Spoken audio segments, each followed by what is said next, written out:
РМ-40 е високопроизводителна машина за рязане и издърпване на медни статурни намотки на електрически двигатели. Структурата на машината се състои от две основни работни части – режеща част и издърпваща част. При режещата част едно интегрирано острие се използва за рязане на медните намотки в единия край на статура на двигателя.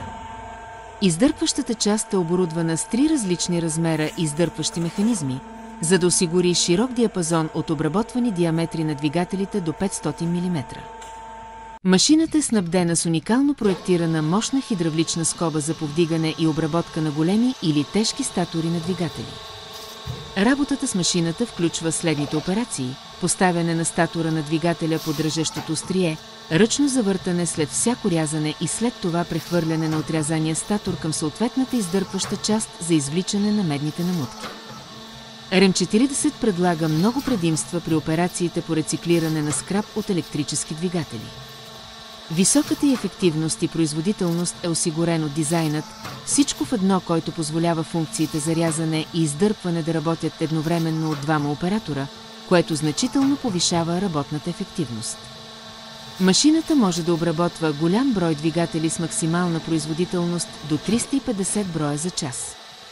Комбинацията от няколко различни части за издърпване позволява на машината да обработва широк диапазон от диаметри на статура на двигатели от 50 до 500 мм, включително двигатели от домакински уреди, промишлени двигатели и автомобилни алтернатури. Прецизността на машината гарантира висок процент на рециклиране на мед, така че медните намотки се извличат напълно и без загуби, което води до чиста висококачествена мед за препродажба. Ефективната, полуавтоматична работа на машината спестява време, елиминира ръчния труд и повишава значително безопасността. Което означава, че оператора може да управлява машината ефективно и безопасно, намалявайки разходите за труд. За да получавате информация за нови модели машини за рециклиране, последвайте нашата Facebook страница Машини Проварна. How to recycle copper from electric motors. Look at a working video of this motor stator pulling machine.